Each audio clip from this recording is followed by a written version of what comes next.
Nuestro contenido siguiente es el contenido relativo al tracto gastrointestinal. El tracto gastrointestinal obviamente va a tener funciones que están vinculadas a la transformación de los macronutrientes que nosotros como especies ingerimos con la dieta a los elementos que son utilizables por las células, los micronutrientes. Existe este tracto, lo podemos dividir en dos grandes grupos de órganos. Uno que se conoce como el tubo digestivo, que va a tener el esófago y se le añade la cavidad oral, el estómago, el intestino delgado, el intestino grueso y las glándulas anexas. Aquí tenemos glándulas salivares, hígado y páncreas. Estas estructuras en conjunto, entonces la vamos a denominar como el tracto gastrointestinal para los fines de nuestro estudio. Esquemáticamente representado aquí, pero vamos a ver los componentes histológicos de cada una de estas regiones. Si empezamos en el orden anatómico, vamos a ver que esa es una glándula salivar. Las glándulas salivares, nosotros la podemos clasificar en varios subtipos. Bien, dependiendo de su anatomía, se pueden clasificar en mayores y menores, siendo las mayores la parótida, la submaxilar y la sublingual. Y las menores, grupos o unas glándulas que están distribuidas en toda la cavidad oral, el paladar y la lengua, que son pequeñas y están distribuidas. Histológicamente, la podemos clasificar en dos grandes categorías.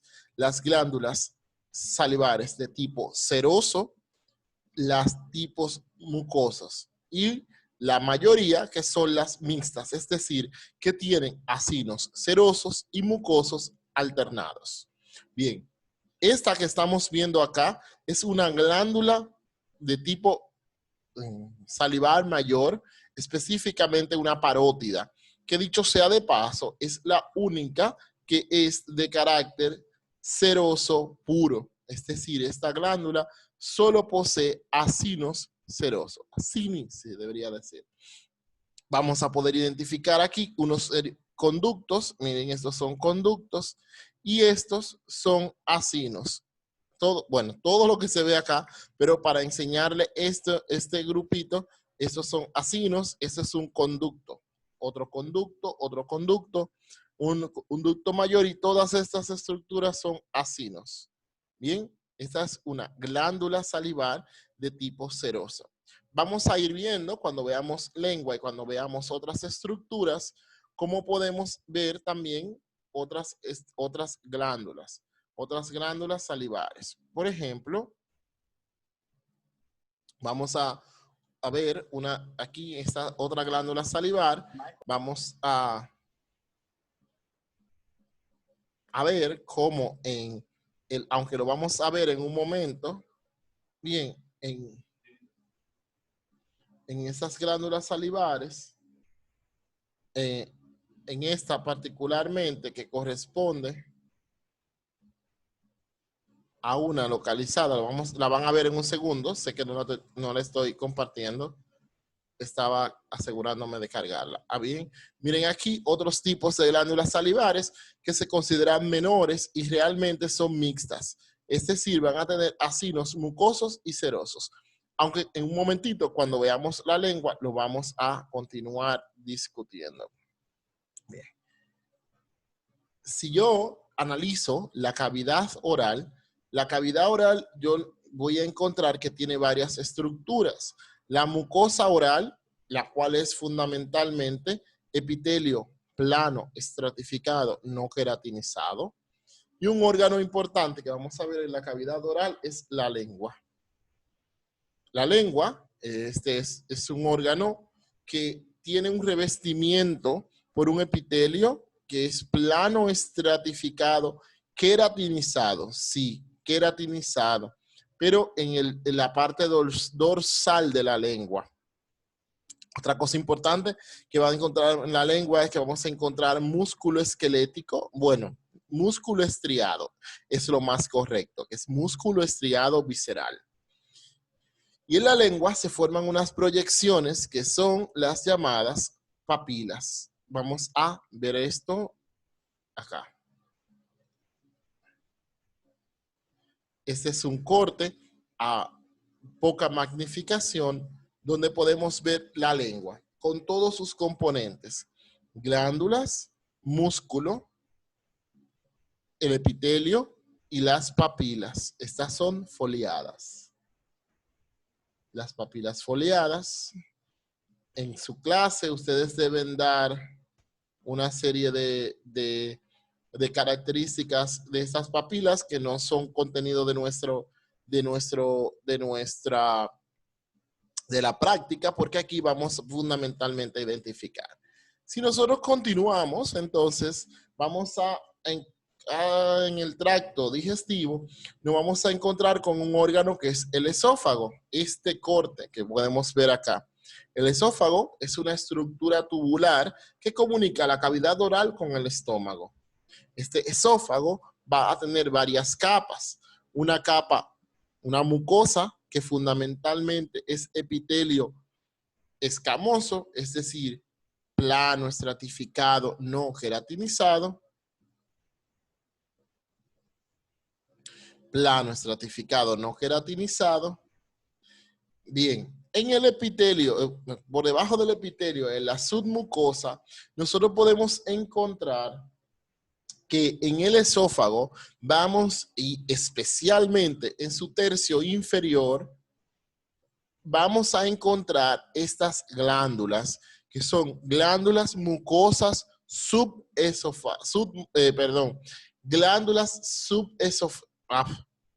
glándulas submucosas esofágicas, perdón, que me dije unas incoherencias. Estas glándulas y estos conductos van a producir una secreción que irá vertida a la superficie. Esas glándulas son muy importantes y se encuentran localizadas especialmente en el tercio inferior. En el esófago vamos a encontrar una capa muscular que, dependiendo de dónde estemos localizándonos en ese momento, vamos a encontrar que ese músculo en la parte superior es de carácter esquelético y en la parte más inferior es de tipo liso. Y en la parte media es fundamentalmente una mezcla o una zona de transición donde tenemos músculo liso y músculo esquelético. Repito, el esófago yo lo puedo dividir en 3 tercios. Tercio superior, donde hay músculo esquelético. Tercio medio, una mezcla esquelético y liso. Y el tercio inferior, donde solo hay músculo liso. El resto de las estructuras la hemos hablado acá.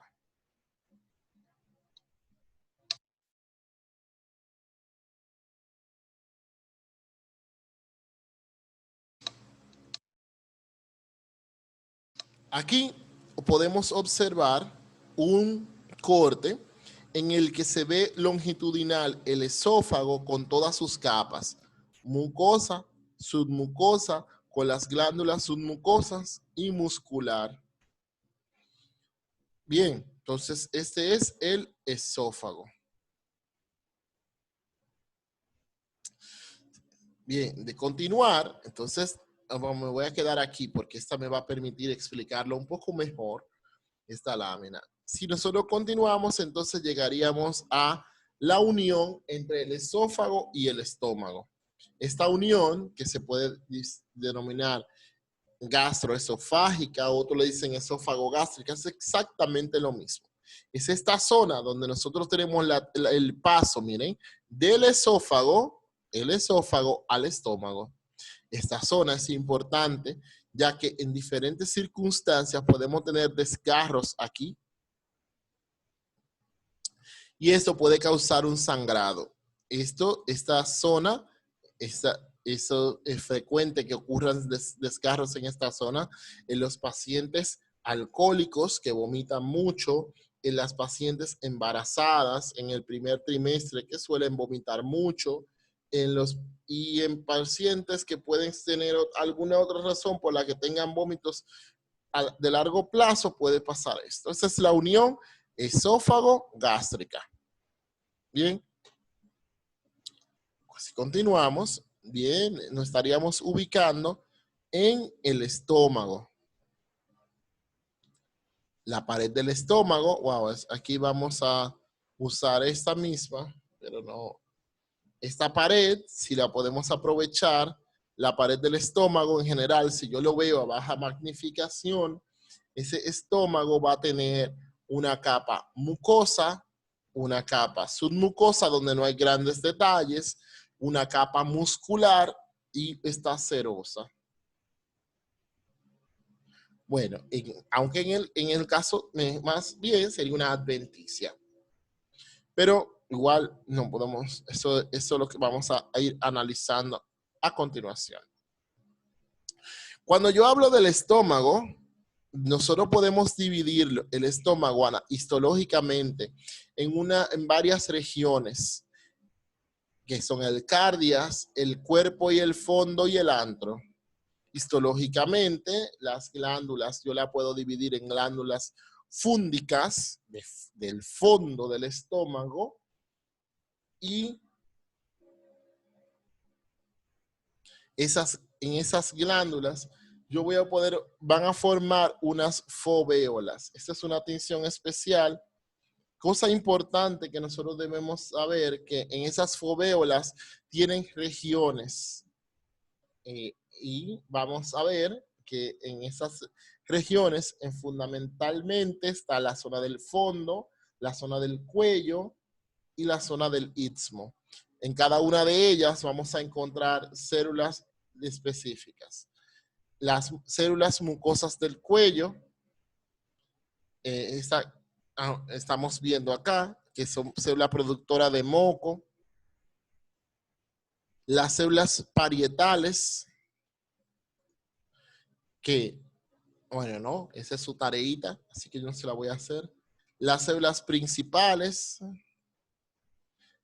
y las células madre pluripotenciales y las células neuroendocrinas son los tipos celulares que nosotros vamos a encontrar en una glándula corpofúndica.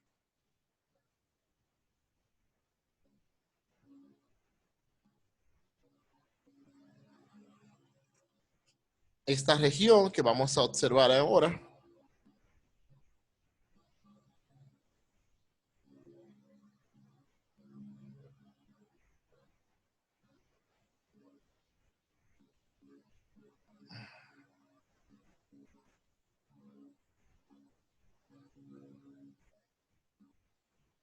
Deme un segundito. Bien, luego del estómago, nosotros vamos a continuar con el intestino delgado. El intestino delgado es una parte bastante extensa. El intestino delgado tiene fundamentalmente 3 regiones. Esta imagen es espectacular. 3 regiones. Esas regiones del intestino delgado son la primera, que es el duodeno. Este es un corte muy bueno de duodeno, donde yo estoy observando una estructura que vamos a caracterizarla porque primero tiene vellosidades. Esas vellosidades, en el caso del duodeno, se van a caracterizar por ser altas y muy delgadas. Están revestidas por epitelio cilíndrico simple con células caliciformes y microvellosidades. En el duodeno vamos a encontrar esto hacia la parte superficial, que es todo esto que está aquí. Estas son las vellosidades del duodeno. Tenemos en la lámina propia donde termina la muscularis mucosae. Bien, y por debajo vamos a encontrar estas glándulas que se conocen como glándulas glándulas submucosas o glándulas de Brunner. Miren aquí la muscularis mucosae y aquí debajo glándulas. Son las glándulas de Brunner. ¿Qué quiere decir esto? Que cuando yo observo el duodeno, yo debo tomar en cuenta que esa primera porción del aparato del intestino delgado presenta vellosidades delgadas, delgadas y largas. Ya sabemos por qué están revestidas. Una lámina propia que la separa de la submucosa, donde hay muchas glándulas. Miren la cantidad de glándulas que hay aquí, que se llaman glándulas de Brunner. La siguiente porción es el yeyuno. En el yeyuno tenemos unas vellosidades que son también altas, pero menos delgadas. Altas igual que la del duodeno, pero menos delgadas. Y inmediatamente por debajo, miren cómo comparemos. Hay eso es el anterior, en el duodeno, tenemos que hay las glándulas submucosas. Aquí, en el yeyuno, no existen glándulas submucosas. Por debajo está su capa muscular. Por lo tanto, ya tenemos la diferencia más importante. En el duodeno, glándulas de Brunner, en el yeyuno, ausentes. Vellosidades delgadas, delgadas y altas. Aquí son altas, pero un poco más anchas. Y la siguiente porción es el ilion.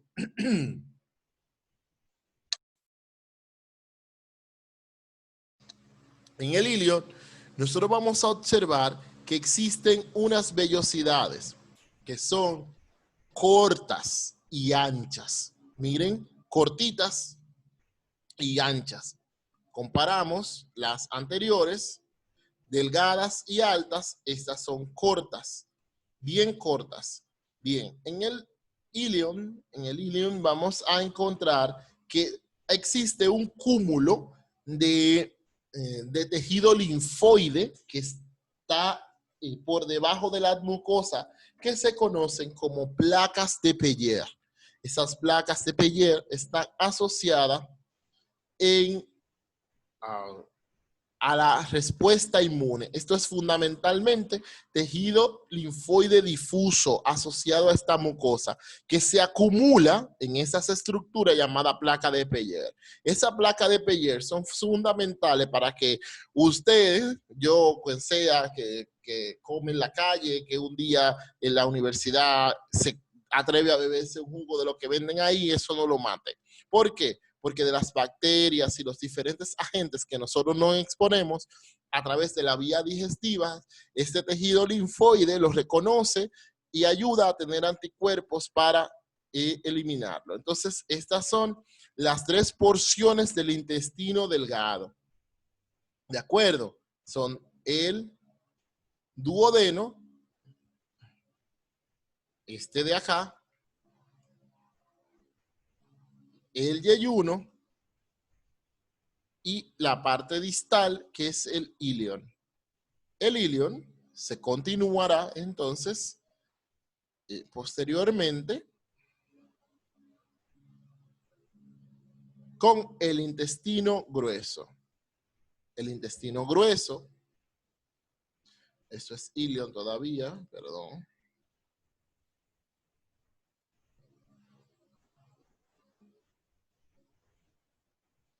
Se caracteriza porque vamos a encontrar que aquí no existen primero vellosidades. La mucosa, vamos a encontrarla, que es una mucosa por epitelio cilíndrico simple. Epitelio cilíndrico simple, con células caliciformes. Es un epitelio altamente absortivo, especialmente de agua y electrolitos. Forman unas glándulas que se van a denominar criptas de Lieberkühn. La capa muscular es músculo liso, al igual que todo el resto de la estructura. Lo primero que nosotros vamos a identificar esta es nuestra identificación de intestino grueso. Bien.